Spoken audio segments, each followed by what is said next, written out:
What's good, everybody? It's your boy Jarod, your girl Gabby. We are back. Episode 48 of the Kicks and Shit Show. I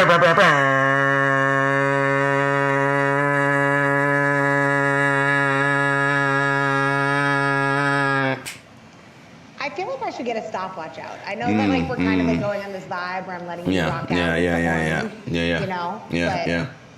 Yeah. Listen, sometimes you just gotta kind of like roll with it, right? Kind of just let me go, let the pipes just, it's a lovely thing. Look, I mean, that's been trending for a little while now. John. I don't know if you know, this is not the first episode that I just, to quote the great poet Elsa, let it go. Elsa.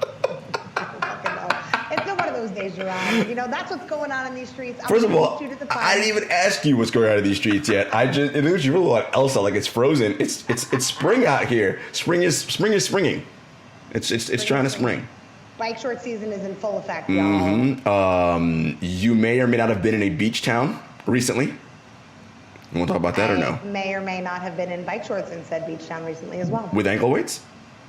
I actually did use ankle weights, and let me tell you, what the best part about that was, is I had my ankle weights and I showed up, and there were other sets of ankle weights in the house. Oh. I did not layer them, no, they were not all for me, but there was a little bit of an ankle weights workout party there, so. And let me tell you, folks, what a house it was. What a house it was. But that's all. I'm just going to leave it there. I don't want to put all your business. Just leave that there, Jarod, okay? Jarod's always trying to air out my...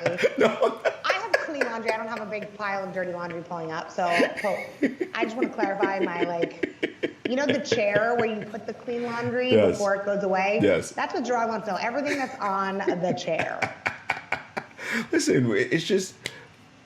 far be it from why is it so problematic that I am so concerned about your well-being or very into what you're doing? I mean, it's, nothing wrong with that.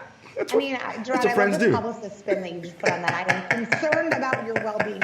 You asking if there were ankle weights in said house shows the real concern about my well-being.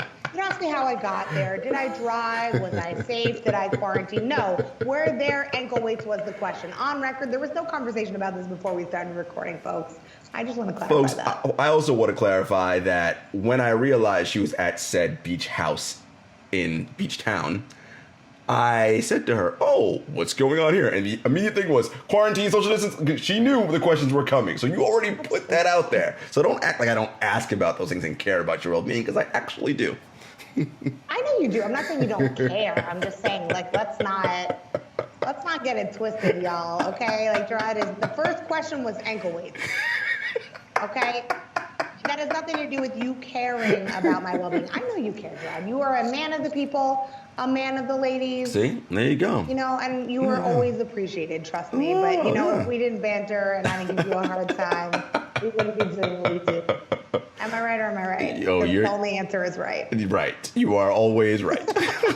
Not always. I'll put a little asterisk, 99% of the time. Virgos admit when we're wrong. Do do Virgos admit when they're wrong? We do, but you don't hear it very often because we're almost never wrong. Yeah, see, that's the asterisk. There's the caveat, folks. A little boop right there, that's that asterisk. So, Jarod, how are you doing in these streets?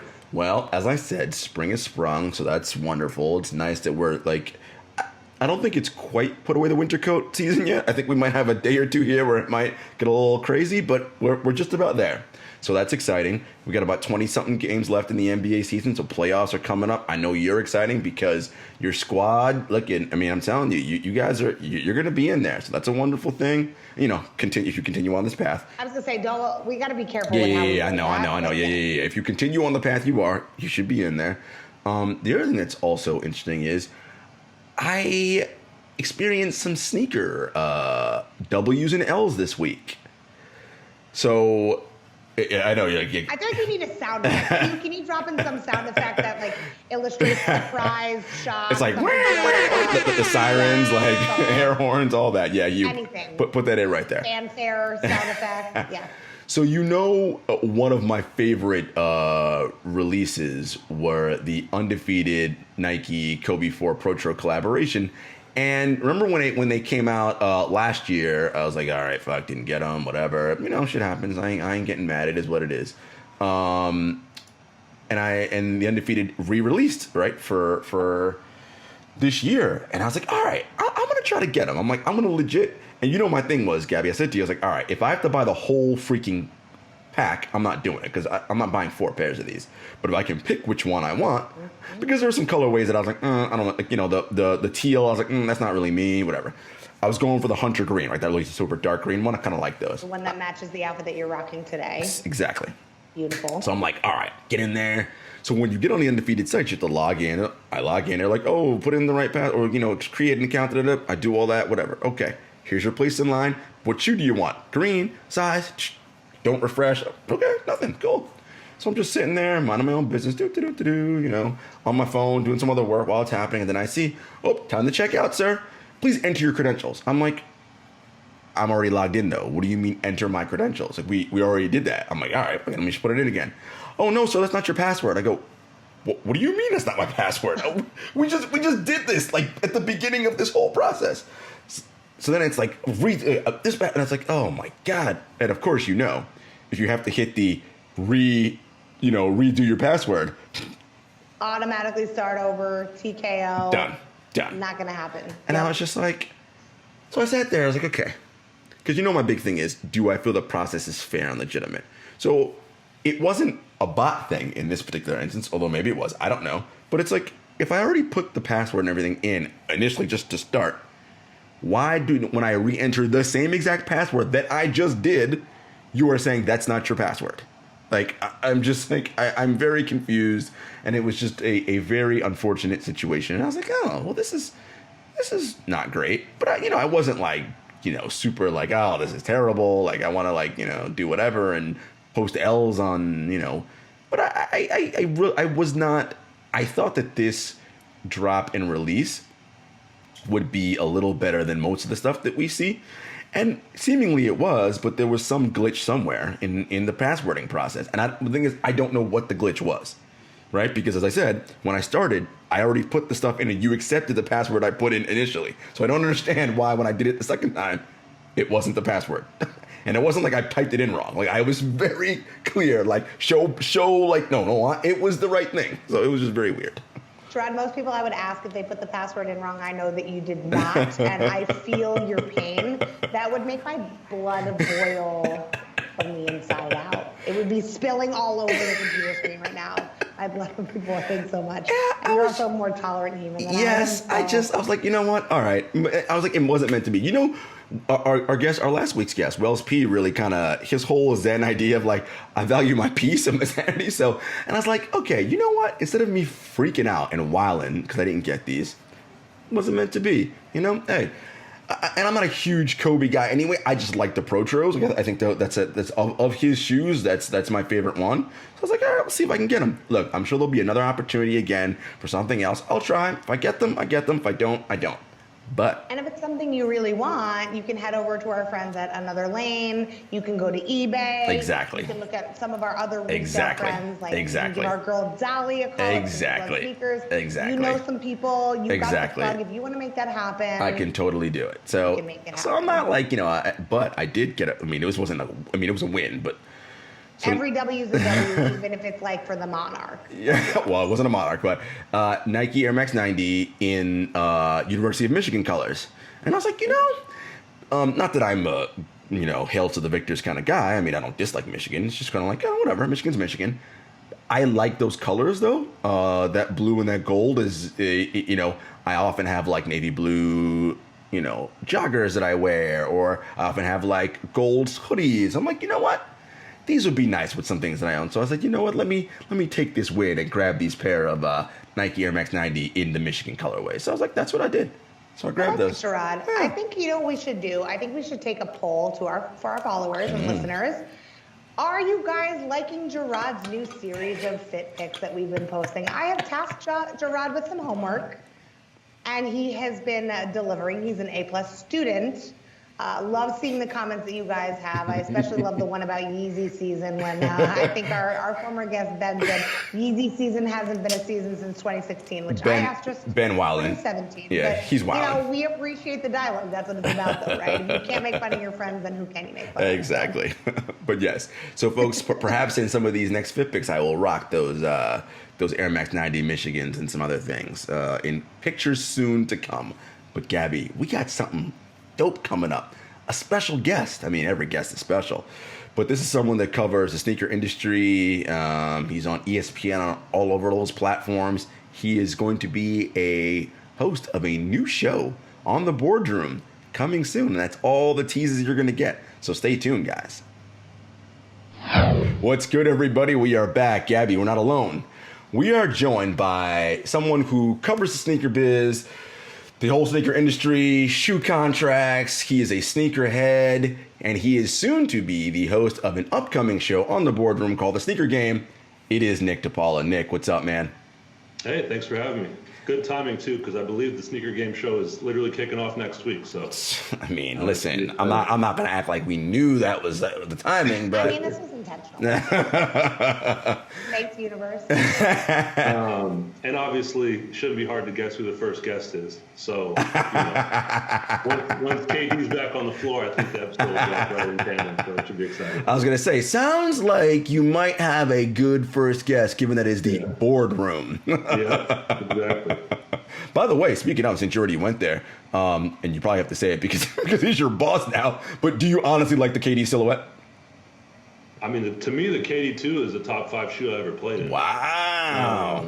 And I think they were an $88 shoe, which yeah. I asked him about that a while back and why the shoes went from $88 to 100 and whatever. I think the 8 was $185. Mm-hmm. And it's probably one of the best interview answers I ever got. He said, well, I'm not an $88 player anymore. Yes, that's right.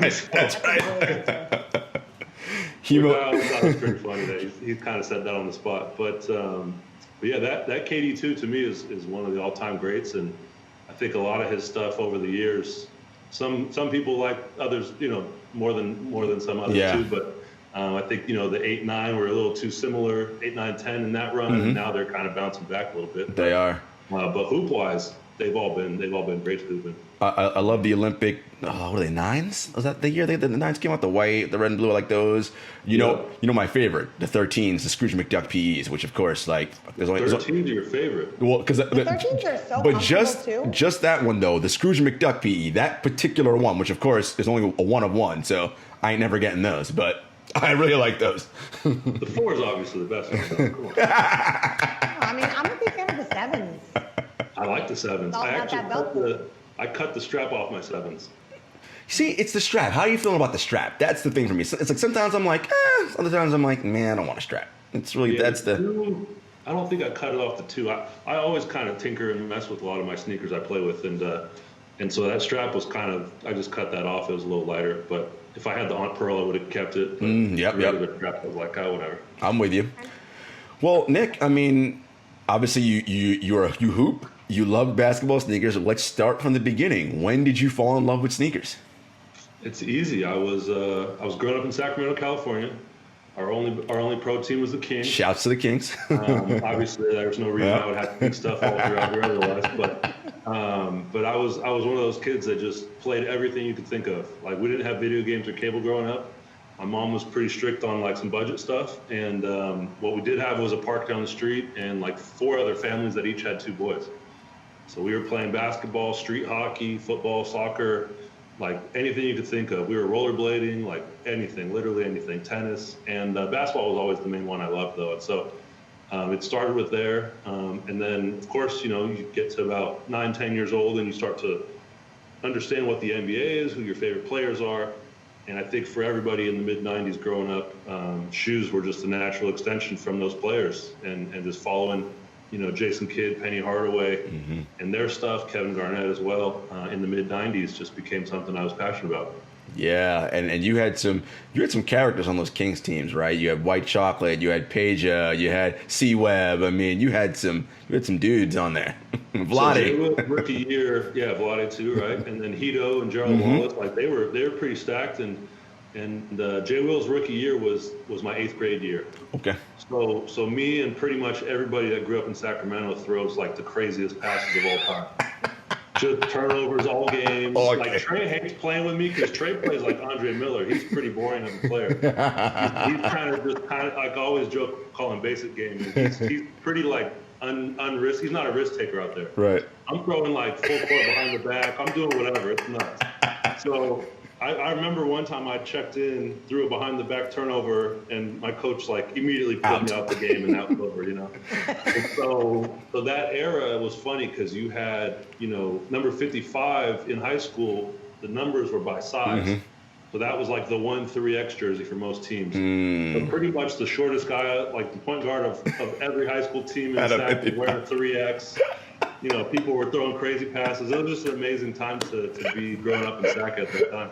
What a time to be alive. And like that for sure, because I know. And it's interesting because that era, and I was going to say, high school coaches and youth coaches around the country had to hate the Sacramento Kings and Jason Williams because of that exact reason, much like I imagine now a lot of coaches are with Steph Curry. They're like, why are you pulling up from 1,000 feet away? You cannot make that damn shot. Like, yeah, and you had Jay Will, then you had the N1 mixtape right after, and it was just kind of like this renaissance of hoop. That was an awesome time as a fan, as a player, but I'm sure every coach ever just hated it. Oh, it is. It's the best, right? Because that's the part of being a kid, right? It's all about imitating and mimicking like your favorite players growing up, right? Because that's the whole dream, right? You go out to the yard or the park and you think, all right, this is me. I'm Jason Williams coming down the court, and I could see Nick literally like, all right, no look, and it's like, bro, like. I mean, we had this one power forward, Louis. I was hitting him in the face all the time. Like, it was bad. It was bad because like. You know, Steve Webb could catch anything. Right. Like, Louis, the power forward, he's not really catching stuff like that. But shouts to Louis. It was an amazing time, and like I think the biggest thing was just like basketball should be creative and fun, and I didn't want to have the ball on a triple threat and throw a bounce pass, post entry pass. Like, that's not fun. That was never fun to me. So it was all about just improvisation, seeing some shit you saw on TV the other night, and then trying that out.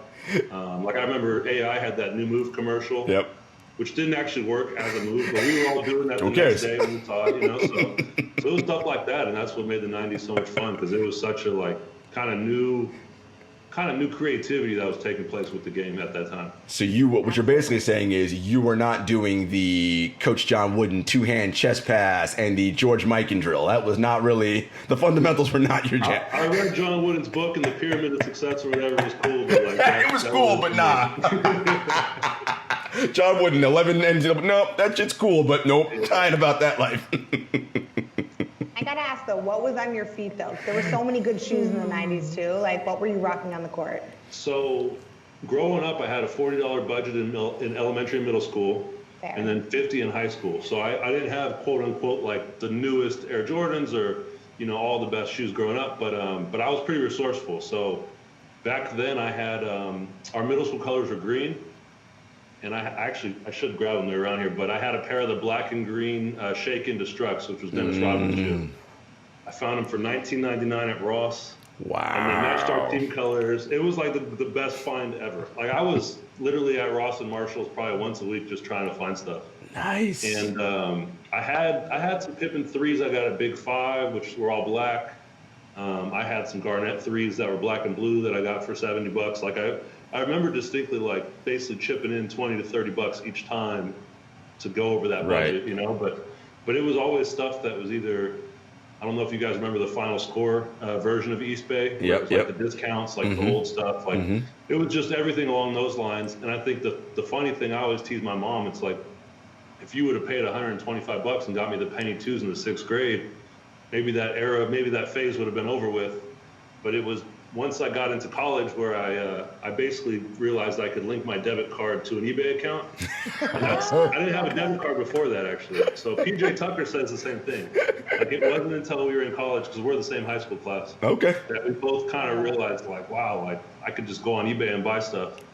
So that's what it became for me. I was buying the Zoom Flight 95s. Nice. Which to me is the best basketball shoe of all time. That is an excellent shoe. Love that shoe. And so that was for me, because Jason Kidd was one of my favorite players too. I loved all the point guards that were just real creative on the floor and had great vision. Like I always played that way too, and I felt like if you get everybody involved, that's the most fun when you're playing ball. So for me, it was J Kidd Zoom Flight 95. That was like the shoe that got me into shoes. And once I got to college, I got a pair finally, because I didn't get a pair initially. But once I got to college, I went back and was buying up a bunch of old stuff. And Jay Kidd, another NorCal guy, so that's right up your alley there. Yeah, he grew up about an hour and a half from me in the Bay, so it was great kind of seeing his rise. And then when he was on the Mavs, man, it was a short Mavs run, but that was quite he just came out the gate killing. Oh yeah, I mean that team, I love that team, man. The 3 J's, him, Jamal Mashburn, and Jim Jackson. Like I was like, man, that team. I was like, we know all the urban legends about why they weren't good, but look that up, kids. And you'll know what we're talking about. So you go to college. When did you start realizing, all right, man, I can turn my love for basketball and sneakers into something I can do for work? Like I can like figure out how to like be in this business and make money and do stuff. So I distinctly remember I was on a family's summer trip in Florida, and it was the summer between 7th and 8th grade. And Slam put out the first issue of Kicks. And I have a pristine copy now that I always keep at my desk. But and I actually just wrote a story for them because they got an upcoming issue they're working on. That's kind of like a celebratory issue. And so I always joke with everybody at Slam, but I wear a rubber band on my left wrist every day since. Nice. To kind of tie back to KG on the cover. And that was the first time I was reading it, and I realized like, it's a whole magazine about sneakers. Maybe I could actually do that. And I think when you're a basketball player, everybody has, you want to be a first round or number 1 pick. And, I thought I was going to go to Michigan on a scholarship. And then you have that moment where you realize like this shit's not going to work I ain't out. that good. So luckily for me, that happened at about 14 or 15. Early, good. I'll tell you the embarrassing version. I was going to stop there, but I got dunked on, and it was the first time in Sacramento Bee history that the dunk of the year wasn't a varsity dunk. Wow. So I knew right then, I was like, this is not going to work. And so basically from that moment on, it was, the original goal was I want to work at Slam, write about sneakers at Kicks magazine, and that was kind of the starting point. And so I kind of just did all the small steps from there. I was in a bunch of like English classes, accelerated stuff in high school. I was the sports editor of the school paper. And then I knew Nike was close to Eugene, so I went to the University of Oregon to do the journalism program with the focus in magazine to try to figure all that out. So that was kind of the starting point. And the fall of my freshman year in 2003 was actually when Soul Collector started. So while it started with the idea of working at Slam, Kicks was just once a year every August. And Soul Collector was 6 times a year in print. So that then became kind of the goal at that point. And I was able to write there when I was a junior in college and then kind of put it all together from there. And you went, you made the strategic decision to apply to Oregon and go to Oregon, right? Just because you knew Nike's out there and you're like, all right, like was it always when you were young? And for most of our guests, we always ask, was Nike the shoe? Like, were you like, all right, I'm with these guys. And then as I get older, my collection, I add things, or were you always not? It was always Nike from the beginning. No, I was actually like super open-minded. So I always thought the best thing in the 90s was you had, Grant Hill and Stack at Fila, you had Kobe at Adidas and AI and Shaq and Sean Kemp, were at Reebok. So I was super like open-ended on stuff. And One was at that time really, really coming up too. And then you had a lot of kind of just like other random brands, doing exciting stuff too. So I was always super open-minded. I think that's probably a good foundation to have for what I do now. And that's always been something that has kind of helped in my lane too. I think obviously everybody's favorite within that is Nike, but the Alpha Project, a lot of the Flight, a lot of the Zoom stuff was always my favorite stuff growing up. But and I had a lot of players that I looked up to that were with Nike, but I liked and respected all of the stuff out there, and it was a fun time to be growing up. I will say I visited.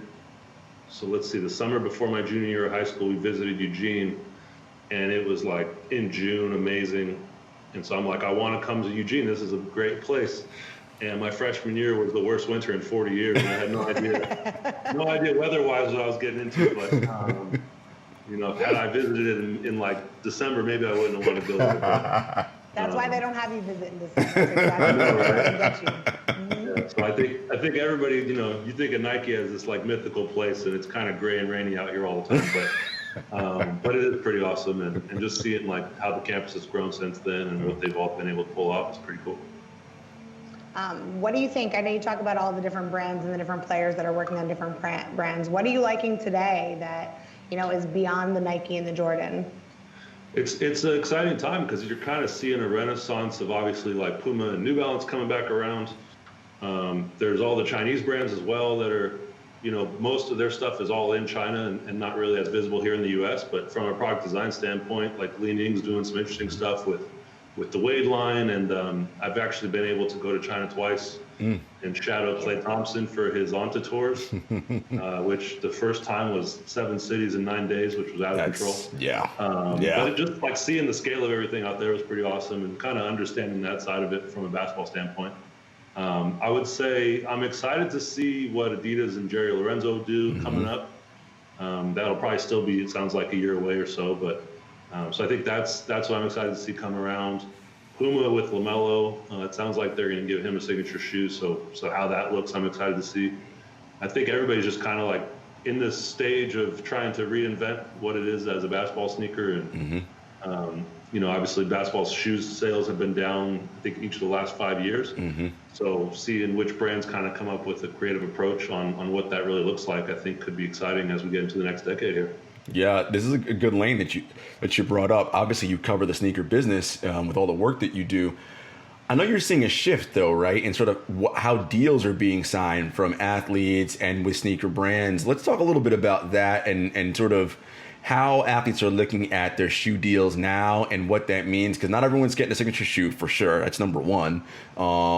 Number two, you're looking at different types of partnerships, right? Guys are partnering with Crocs and like non-traditional brands, like all sorts of different sort of things, not wacky, but just different. And is that really more about, these athletes coming up now are like, I want something to identify with me, or is the money cycle changing and they're looking at that? What are the different factors that are driving that? Yeah, I was joking with the friend because they were asking how work was going. I was like, man, this was the most boring fall ever because none of the rookies were getting signed, really. So I had nothing to really report on. There was like 6 guys getting a deal. And I think a lot of that was more so just brands freezing budgets off of, coronavirus impacts and things like that. 2021 class is pretty strong, so it should bounce back, I think. But I think the biggest piece is that, a lot of players, let's say from 8 or 9 on the bench down, I don't know if the brands are looking at those guys as being all that valuable anymore.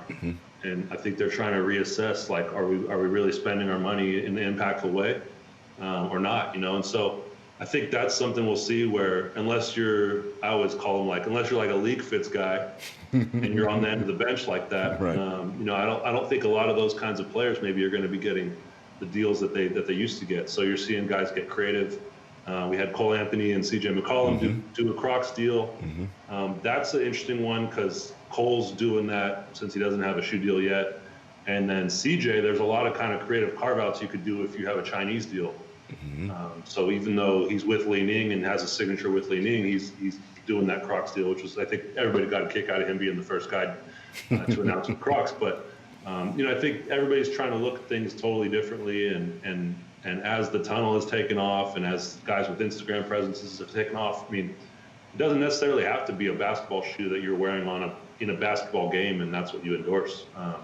You could have a lifestyle shoe or anything really. And I think a lot of times too, so many of these shoe deals, if you're getting a 25 to 50 grand deal, is it worth, basically signing away all your exclusivity for all kinds of other products that a shoe deal also includes, like backpacks and just clothing and just all the other things. So I think guys are kind of looking at all that and reassessing, and I think brands are reassessing too, like who's really impactful and who should we be paying. Yeah. So I know Jarod mentions Crocs. I think that's just an interesting turn. I need to know, first of all, do you have any Crocs, and what are your thoughts on them? I've never owned a pair of Crocs. My boy Trey was staying with me for 4 months. Yeah, Trey is Trey loves his Crocs. he loves his Crocs. Had, like handfuls of Crocs that he's wearing to like dinner and stuff. I'm just like, dude, what are you doing? But he's wearing them in the streets. Okay. And he's got all the little trinkets to like, sauce them up like how CJ did. And I don't know, it's not for me. I will say, they are comfortable, of course, if you're just going to kick them around, but it's such a like hideous shoe that it obviously became like a an irony around that, just like the Air Monarch or something, but it's not for me. No offense to Crocs. No, I totally agree with you, but I'm curious just seeing some of the new Yeezys that are coming out. I'm like, are these inspired by, like, is this the next generation, like the Croc generation, even in some of the materials? There's a Nike shoe, I think it's called the Gatto, and they're basically a Croc, but like a cool Croc. And I had those in the early 2010s and was wearing those around. People were clowning me too, but I thought, I mean, that was like a good execution of an injection foam shoe, and I thought there was at that time a lot of kind of runway on that. And now you're seeing, like you're saying, Yeezy do it, and Merrell has actually a fresh one too that people have been spotting and wearing. But I don't know if that whole genre is for me still, so we'll see.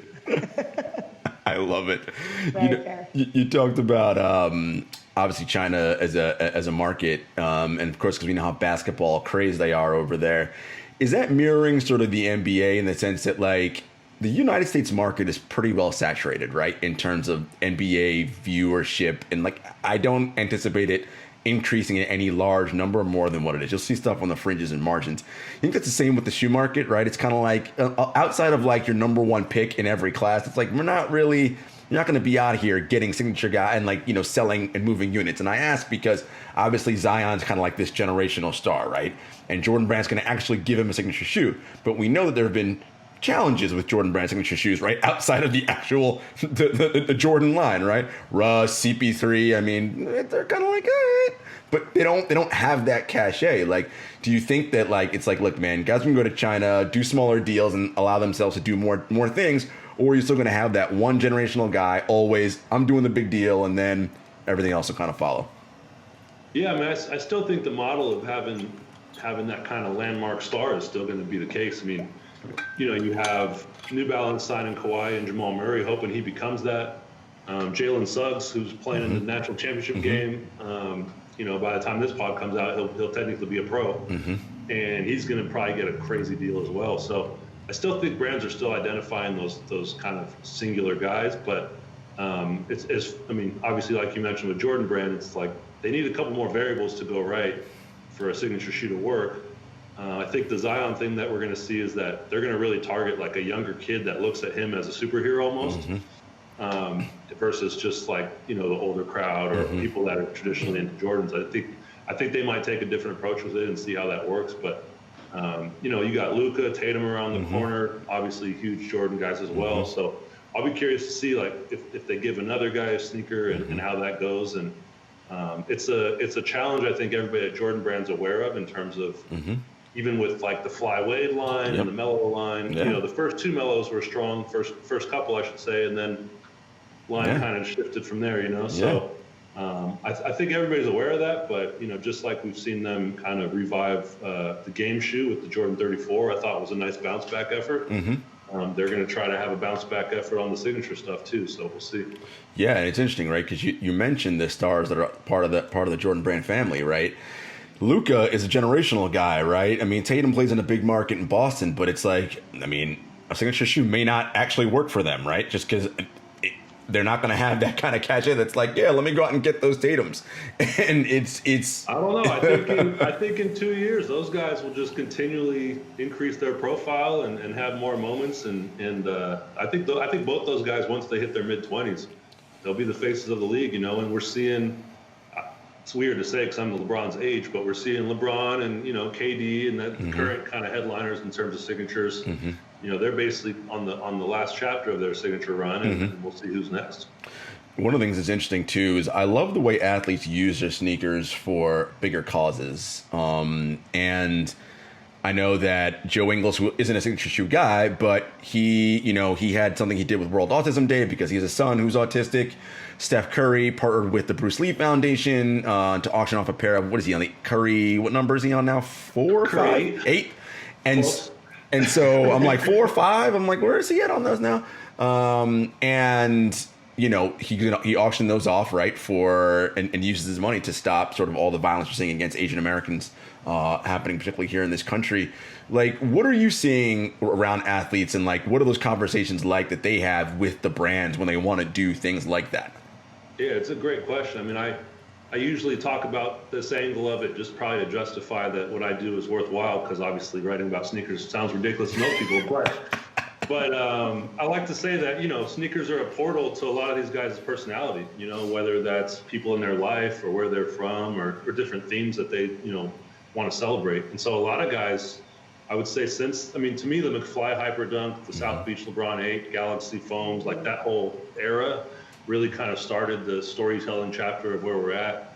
And I think a lot of guys are super invested into making sure they have strong stories to share. So, I think we kind of went from an era where 90s, 2000s, like the first handful of shoes for everybody's line was just their team colors and the home version, away version. And we've advanced past that by a lot. So, there was a great colorway that Damian Lillard worked on to launch his Dame 7. And that was basically taking the royalties of that shoe and launching what's called the Visionary Academy, like an internship program for high school students. And you mentioned Steph and some other ones that have come out as well. So I think every brand's kind of looking at that as how can we not make this such a transactional launch and see, what can be some storytelling behind it. And it's exciting because I think, whether it's Jordan brand and other brands as well, like how much they're pledging to the Black community or what we've seen with Steph in terms of the Asian community support, like all of these things are kind of outside of basketball in theory, but not really when you look at who's the demographic of who's always been influencing the culture and impacting things as well. So it's been a great trend to see, and I think everybody now is looking for how they can make an impact. Oh, I love that. And I know you posted before too, even just about the Adidas pencils program, and we had Jazz on recently as well to talk more about that. I think just looking ahead at the next generation of not just talent but sneakers, what are you looking to see? What do you think is the white space that brands should be targeting, and where are we going from here? Oh, man, that's a tough one. If I knew, I'd have a $1 billion consulting company. No. What do you want to see that we haven't? Well, I think the pencil program in particular, and that's probably the most exciting thing. Not just seeing how it's still looking ahead, but already what we're seeing in terms of what they've accomplished in 10 years. I first met Dwayne Edwards in 2006. I was like basically a gopher at Soul Collector, so they had me drive 2 hours to hold like this reflector thing in the background of a photo shoot with Dwayne, and I got some Burger King after, and then drove back. But all the guys at Soul Collector then actually went a long ways because they were like, all right, he's willing to do whatever to get in, And I remember talking to Dwayne about the 21, and he kind of said I'm going to retire in 5 years, open a sneaker design school, and change the way that basically all these design teams look at companies, in terms of demographics. And literally and I'm just like, oh, that sounds amazing. Okay. And I think I got to look at the timeline because it was almost to the exact month mark that he did that. He left his Jordan design director job at Jordan Brand and launched Pencil. And I want to say they've placed over 300 students from all around the world at all these different brands. So that's been amazing, and it's been an impact for over 10 years. And I think now he's getting that much more brand involvement too, to make sure that they really have a pipeline of not only giving people job access once they're actually talented and ready to get hired, but also inspiring 10-year-olds to realize that could be something they could even do, and starting at a younger age to really get their skills sharpened. So to me, that's one of the craziest things to see is just the impact that's had, and how kind of matter-of-factly Dwayne said he was going to do it. He did it. Actually did. It's one of my favorite stories I've seen in this industry take place and unfold. So I think that piece is going to be huge. And then the thing that is going to be interesting just from a basketball standpoint is what happens with the NCAA, what happens with this overtime elite league they're launching, and how all the levels of hoops kind of become intertwined, whether that's USA Basketball taking over, how that looks. And I know you mentioned earlier how nobody really sits and watches a game the way that they used to, and things like that. And I think all of those levels of basketball kind of shifting. There could be a new way that you actually watch the game too, that comes in there. So I think that's where the next decade is going to be pretty interesting to see, and what the future of hoops really looks like.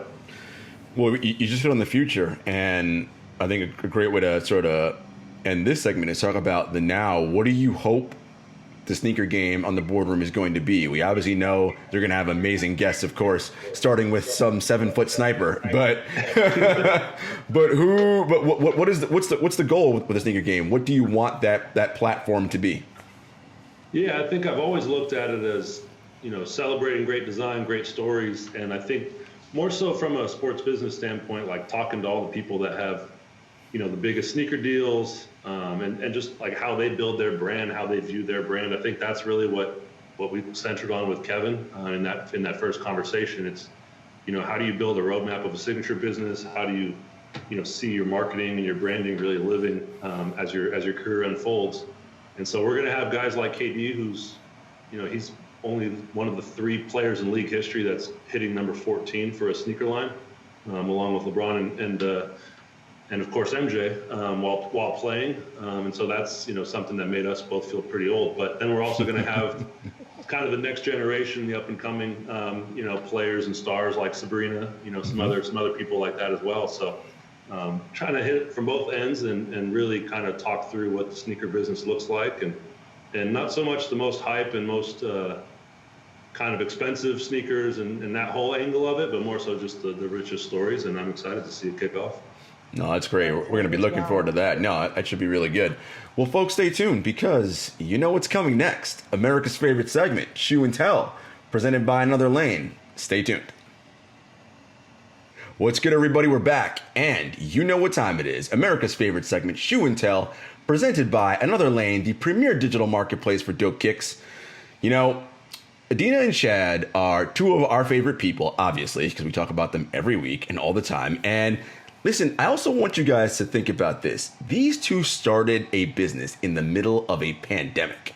That's baller, man. And not only are they rock stars and they are getting funding from various sources and their platform is growing by leaps and bounds, these are people who are genuinely into and care about the sneaker industry and are in it for the right reasons, right? Like you want to find that exclusive rare pair, you need some history. I told you, Chad, history lesson. Just sit down. Give yourself some time though, because you're gonna need like an hour and a half, because he's really gonna give it to you. Listen, if you need a loan, you need to know. If you want to sell your shoes, if you want to not deal with seller fees, anotherlane.com is a place you need to go. Of course, if you want to find dope content like Shoe and Tell, you can also go to anotherlane.com. There's so many exciting things happen there. I really want you guys to check them out. Anotherlane.com. Now, of course, the moment you all are waiting for, Nick DePaula is going to show off some kicks. Let us know, Nick. Show us what you got. All right, so let's hop back into the shoe that got me into shoes. The Zoom Flight 95. Gabby, you love it. That's your jam. I'm blushing. Look at the lights adjusting. This is a perfect shoe. This is just an incredible shoe. I've always loved shoes with the black upper with a white midsole, white outsole. My brother, for Christmas one year, got me a painting of the shoe, which was pretty awesome, and that sits in my office as well. And I was a huge Jason Kidd fan growing up. This was his shoe that he wore, of course, and was the headliner for. And then you had like Terrell Brandon, Tim Hardaway, a bunch of guys that also wore it. But I always thought it was just like the fastest, futuristic looking shoe. I think it's been 26 years, which makes me feel pretty old, but they still look futuristic now. The materials were incredible, and Eric Avard designed them. And this was the first shoe I noticed where I realized there was a lot more going into the product design element than just some of the other basketball shoes at that time coming into the early 90s. So I didn't have a pair growing up. I had a $40 budget, and the shoe I did have was the Thrill Flight. Oh, yeah. Which was the takedown. Yes. These just showed up this morning. I finally got another pair. I've been looking for a pair for like 20 years. Nice. This was the color that Reggie Miller wore. Gary Payton had an all-white with green accents one. And then Mitch Richmond, who was my other favorite player growing up in Sacramento, he wore the black with the white contrast stitch and the gold accents, and that was the color I had. I had that black pair. So I got them from JCPenney for $58, chipped in $18 since I had a $40 budget at the time.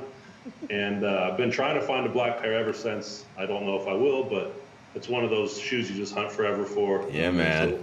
But this, to me, it's funny because side by side, like the thrill flight is pretty weak compared to the Zoom flight, but Bubble detail, though. The bubble, yeah. because these have the molded bubble, you know, on the side Yep. and the shank, and then the thrill flight doesn't. But it's funny. I tried to like carve a third bubble on my pair to try to make them look like the Zoom flights back in the day. But I wore, it was a size 9.5 in the black pair. I wore those things everywhere. The whole outsole was like, literally the foam was like exposed. Like I wore them to death, and that was my first ever pair of Nikes. So I love it. it's pretty amazing to get a pair of thrill flights back. Nick, really quick, one of the cool things you've mentioned, and I know that kids who, you know, like me, like you, on a budget, your parents are like, yo, you got $40, you got $50, that's it. Marshalls, JCPenney's, all those sort of like, for lack of a better term, like discounted department stores, those are where you find them because they always get the stuff that's handed down. And most people who go to those stores ain't looking for hot Nike shoes. You start digging in the piles, you're like, ooh, look what I found. Yeah, growing up, I mean, East Bay called it discontinued style, and that was in like the bold italics. But like, I didn't mind if it was old because it was, you know, something on sale at that point, and so I never had like stuff currently as it had just released. But if it was a year or two old and at Ross, Marshalls, like I was finding some crazy stuff still. So you know, sometimes you had, I think it was called like irregular. It would have like the irregular sticker if like some of the stitching was messed up, basically like a B grade. But I was still finding like some awesome stuff back in the day. I found some Answer ones for $50. See, gems. Shake and Destructs for $19.99. You know, I was finding all kinds of heat that to me was great and exciting because I was still able to get, you know, a sneaker that I would feel excited and proud to wear.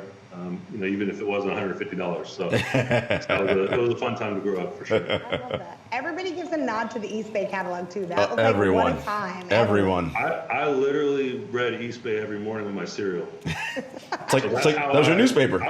Yeah, and I would read like there was a stretch. I can't claim this anymore, but I used to memorize like the weights because they would list the weights. I would know the tech that every shoe had. I was reading about the volleyball section, like everything. I was reading it front to back. And I told somebody at East Bay that whole story. Like when I was at Soul Collector, we got to do we got to like write for the 25th anniversary issue of theirs, which was like a cool moment for me. And I always joke, I'm like East Bay and then Kicks Magazine. That's how I learned about sneakers. Really, I love it. Just reading up all the details. Love it. My next pair is the LeBron 2 Oregon. Ooh. I went to Oregon and I was in school when these were given to the team, and I've always heard there's around 40 pairs of the green and then of the white green as well. So it's a pretty rare one, but it's also a shoe I just always wanted to get. And this one, let's see, we had a class called Info Hell in the J school, and so it was a 100-page paper that you spend the whole term on. And my topic was if college athletes should get paid or not, which is obviously funny because it's been 15 years ago. And this season had just ended. I turned in my projects and I went and paid a kid $500 on the team for his pair. I'm not incriminating anybody because he was done at the school, so he didn't have any eligibility left. The other kids couldn't sell their pairs, but I was able to buy one pair for $500, and then I found a home and away set on eBay like 2 years later that I spent my entire month's salary on. ate like 3 spots every morning for that month. I love it. I've always loved the LeBron 2. I think it's one of the greatest designs, both just as a design, but also like it's an amazing hoop shoe. And so once Oregon had the LeBron 2 PEs, this was like one of the first PEs I got my hands on and was super excited to get. So just a great sneaker I still like. And it was funny because when PJ Tucker was playing the Blazers last year, he wore the Oregon LeBron 2s, and that was actually my pair. So that was kind of cool. You know, I kind of lent him. He actually still has them. I got to get him back. But I lent him for that game, and he wore them up here in Oregon, so that was pretty fun. He's like, I got to get him back. Just don't make him put it on eBay as a buy now option for you. No chance. I don't want to buy those twice. And then my other favorite shoe is I was 13 years old when the KB8s came out, Kobe's first Adidas signature shoe. Literally all I asked for my birthday that year was a pair of KB8s. That's all I wanted. And instead I got a TV. like a little miniature, like 13-inch TV, which lasted me all through high school. I also had it in my dorm room my freshman year, so it was obviously a practical gift. But I was pissed. Like I've never was more mad opening up a gift than that. Like my mom was like yelling at me later because I was telling my grandpa that's all I wanted, and so I ended up finding an original pair of the All-Star MSG colorway that he wore against Michael, in that All-Star game when we had that great kind of battle. I know the black-white is, of course, what everybody thinks of for the KB8s probably, but this one to me was great just with the purple, with the 8 stitching, and then it is a size 14. I'm a 13, 14, and I would always buy Kobe's in a 14, like later on, because that was his size. And so this was still one of my favorites. I've probably worn these only like 5-6 times, but these, and then I also got a pair of top 10 2010s, which was the shoe he wore his rookie year. Yep. These have never been retroed. These are from '96 and still look pretty damn good. And I don't know we'll see what happens with Adidas. I don't know if they're going to be able to retro, some of the Kobe stuff or not now going forward. So if not, this is a cool one to have that I don't think most people maybe remember this shoe necessarily, and kids definitely today don't even realize that he was with Adidas at all point. Let alone this shoe. But to me, this was always an awesome design, and that whole feet you wear era was just like wavy and fun and crazy, and for Adidas' sense, kind of a way that they stuck out, compared to Nike and other brands. It was pretty unique to them. So this was a cool shoe I've always thought was pretty sleek, and it's fun looking back at like his rookie season, some of the game shots of him wearing these and kind of the style he played with at that time. It also reminiscent of sort of the 17-button super extra large baggy suits that were worn at that time, right? I think they kind of like run in tandem. The ones that are in Space Jam too, right? Oh boy, here we go. I mean, the style of that time was just incredible. It was wild. It was we wild. did a 2003 party in January for my friend Trey's birthday, and it was like people had on velours. It was incredible. It was a wild time, man. Yeah, it was great. I'm kind of glad that we're a little bit in a different era now, right? I think it's like, okay, let's kind of wear clothes a little bit more form-fitting and, save some of that fabric. I think that might be why basketball shoes, sales-wise are declining too. It's just like a bulky basketball shoe doesn't necessarily fit with all this like kind of more tailored era, but it's been fun to look back at it, and I remember like distinct outfits that are hilariously terrible from back then. But that was the time. There were some bad ones. Bucket hat and call it a day. Literally a bucket hat and like a 10X shirt, and it's like, it's like what? I want to say they were called the Jordan Trunner Condos. I don't know if you remember those. No. They had like these 2 buckle straps, and there was a cool gray colorway that I had with literally like a 3X full like fleece, like head to toe joint. And then I had, because that was the dark gray was the fleece outfit. And then I had a light gray Jordan headband to kind of connect it all together. And that was my game day fit for the bus for high school games. I love it. The game day fit.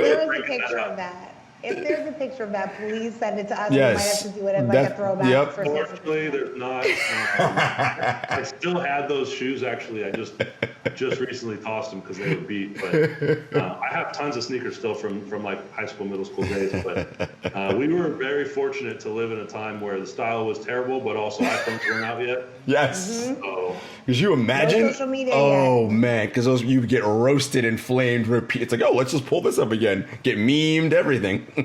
I mean, there's photos of like people with, what were they called? The stutter shades? Yeah. That I think was like the first era of like embarrassing outfits caught on camera type situations. And we were lucky to kind of miss that. Well, as I said, I was literally thinking of like the and one shirt that like just didn't have the right sleeve, but had the left sleeve. Just the dumb stuff that was out there. You see, Gabby, it's one of the advantages of being in this age range that we're in. No camera phones, all that fun stuff back in middle school, high school, because yikes. But yikes in the best way, though. I'm not going to lie. Like, my parents sold the house we grew up in, and I was like, let me put on literally everything I was never allowed to wear. And I wasn't allowed to put posters on the wall. So I had like an Eminem 8 Mile poster on like, let me tell you. So I turned out very different than I think my Jewish parents would have liked. Like, I had pink wallpaper with like carousel horses. And I was like, why would we redo this room when you can buy me things like every color of Adidas pants instead? So that was like the trade-off growing up. So going back a couple years ago, I was like, I got to put on like my old school Rangers jersey, bucket hat, Limp Bizkit and 8 Mile poster on the wall. And I was like, let me hold up all my other jerseys now. Because it was from, we don't really know. But The real question is, did you have puka shells? Absolutely. Yeah. Okay. Absolutely had puka I shells. can be proud to say I never had Abercrombie. I never had puka shells. Like there was a distinct like. Oh yeah, Abercrombie. That was a vibe, man. Yeah. Yeah. Yeah. Frosted tips on the hair. Like luckily didn't go down that route. What a time to be alive. What a time. Well, Nick, this was fun, man. Where can the people find you if they want to keep track of you on social and all your work? Yeah, so Instagram and Twitter is just at Nick DePaula. You know, I've been at ESPN now for 4 years, and a lot of our sneaker coverage all shifted this last year to the undefeated.com. So you can check me out there. Aaron Dodson as well, who's my personal favorite person to read about sneakers. He's way more in depth and probably a better writer than me. So I always try to give him a shout too, because he's great and Aaron's good too. And so I think that's the main places, and then of course Boardroom for the sneaker game. That'll be dropping sometime in mid-April here, coming soon, and you'll be able to find that across all Boardroom platforms as well as YouTube. Awesome, man. We appreciate it. And folks, you of course know where to find us. We are part of the Count the Things family. Find us on the Bomb Cop podcast feed. So you're going to find the OG show. You're going to have Woke Bros. You're going to have Crazy Sexy Cool. And of course us. You're going to have Rap Games. You're going to have Grown Up the Same with Trey. It's just all dope shows on the Bomb podcast feed. And of course, you know where to find us at Kicks and Shit Show on social media on all available platforms. And we'll see you next time. Peace.